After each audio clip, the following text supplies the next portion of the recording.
Headlines. Antonio Guterres to visit Tigray next week. Good evening, ladies and gentlemen. This is African Renaissance Television Services with your evening news. I'm your anchor, Kalib Tensai. Stay tuned.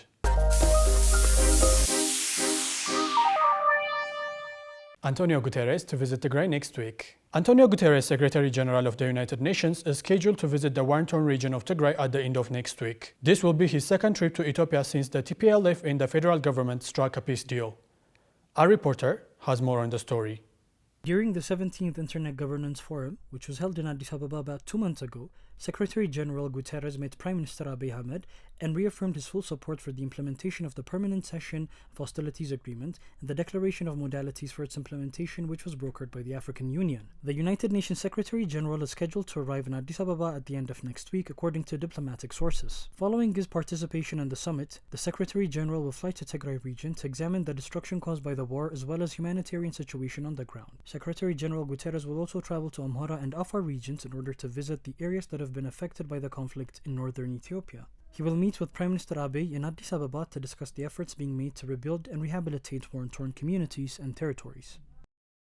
Government asked to review incentive program. Government asked to review investment incentives. The new incentives made to promote investment have brought some questions, which have led to some asking for a revision. Yabsira Wandamtaka has more in the story.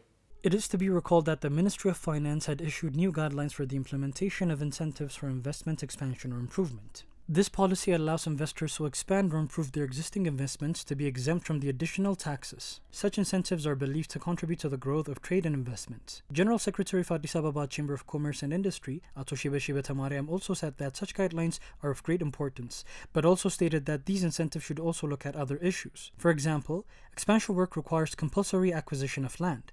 If there is no land and other infrastructure for expansion, it will be difficult to carry out such works. The opportunity offered in this guideline is twofold. It is to import foreign capital goods and materials needed for construction, and on the other hand, it is to reduce the tax on the profits you make. Therefore, it is believed that this land issue should be taken into consideration as expansion. Contract terminated for Chinese corporation building Addis Ababa Stadium. The Chinese contractor who is carrying out the construction of the Addis Ababa National Stadium was unable to agree on the price adjustment request, and an agreement was reached to terminate the contract with the contractor. More on the story from our reporter. The termination agreement was reached between the Ministry of Culture and Tourism, which owns and builds the National Stadium, and the contractor, China Construction and Design Corporation. Culture and Sports Minister Atoka Jala Mirdesa said they agreed to pay 12.5 billion birr by making a 225% payment adjustment on the previous contract. However, after an agreement was reached on this price, the contractor raised other questions and asked to be paid 17 billion birr. On a report made by the reporter, the State Ambassador of Ministry of Culture and Sports, Mesfin Charannet, said that it is to be recalled that the first phase of Addis Ababa National Stadium has been completed and the construction of the second phase has been signed by 5.7 billion birr and the work has started. According to the contract, the contractor was supposed to complete construction in 900 days, but has given explanations that it was not possible to do so because of matters that were outside of their control. One of the problems encountered was the outbreak of the COVID pandemic, and the other one was the government's failure to pay the advance payment to the contractor. Foreign medical service mechanism launched in Dubai for Africans. Alternative foreign medical service mechanism has been announced in Dubai for Africans, including Ethiopia, by using their respective local currencies. Our reporter has more in the story. Arab Health Exhibition that attracted more than 5,000 exhibitors and millions of visitors was held in Dubai, United Arab Emirates. The event was organized by Dubai Health City Authority in collaboration with Health Life and the Ethiopian Airlines under the theme Tourism in Africa. All giant healthcare service provider companies that operate across the globe have participated in the Arab Health Exhibition. Ambassador Aklilu Kabada, Ethiopian Consulate General in Dubai, UAE, said participating in such global event was a huge contribution for the advancement of the health sector. Health Life, a health tourism company in Dubai, provides healthcare services for Africans, including Ethiopia, using their respective local currencies. The service provider also facilitates conducive situations to patients using their local languages. The alternative health service mechanism is believed to provide crucial contribution in saving huge amounts of expense in foreign currency to receive medical services in foreign countries. Considering Dubai's proximity to Africa and the existing shortage foreign currency in the continent, the health service provider by Health Life has paramount importance to the people on the continent, Ambassador Aklilu added. He also indicated that many patients have been unable to receive medical service in foreign countries due to the lack of foreign currency.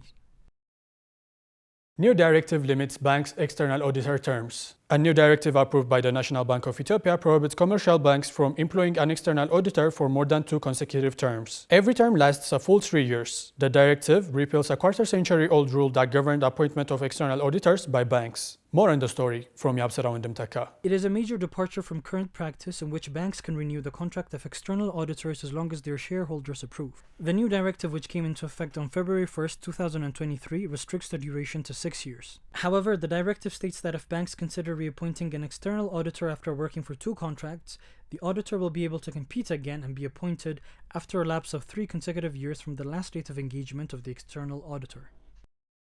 And now, on to international news, which will begin with Nigeria election 2023.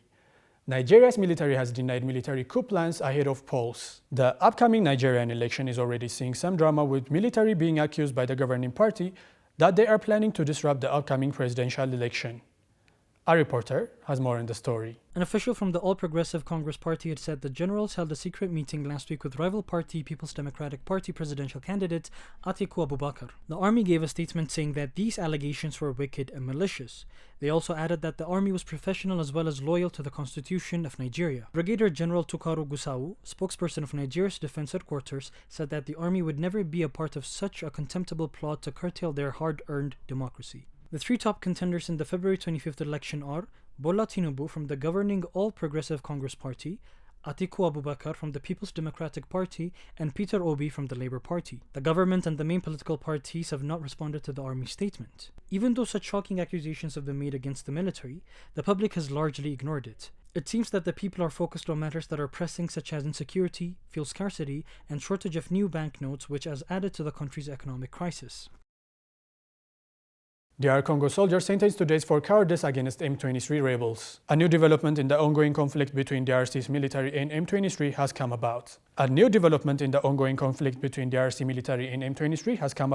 A court in the east of Democratic Republic of Congo has sentenced 7 soldiers to death for cowardice in the face of the enemy and murder.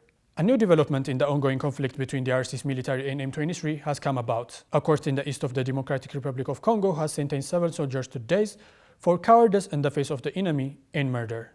More on the story from our reporter.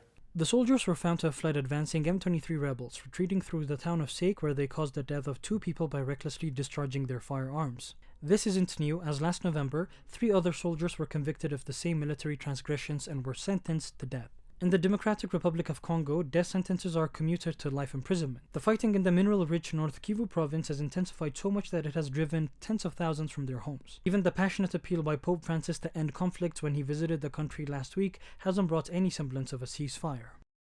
Kenyan rice farmers battle Quelea birds in Kisumu. Thousands of farmers near the lakeside city of Kisumu are in fear that this year will be the worst harvest in 5 years. Our reporter has more in the story. Kenyan farmers around Kisumu are worried about their harvest this year. The influx of Quelea birds has seen the decrease of rice plantations. Sometimes referred to as feathered locusts, Quelea birds are considered as pests across East and Southern Africa. An average Quelea bird can eat around 10 grams of grain a day. It may not be a huge amount, but as the flock can number 2 million, they can collectively consume as much as 20 tons of grain in 24 hours. In 2021, the United Nations Food and Agricultural Organization estimated that $50 million worth of crop were lost to the birds annually, and mostly this loss happened to be in sub-Saharan African countries. The latest Quelea invasion in Kisumu, amounting to some 10 million birds, has already decimated 300 acres of rice fields. According to the county government, another 2,000 acres are still at risk during the harvest season.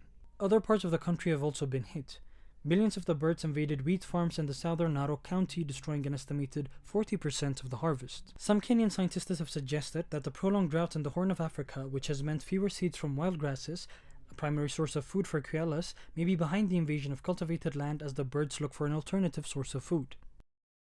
This was the news we had for you tonight. Once again, I'm Khalid Tensai from African Renaissance Television Services. Have a good night.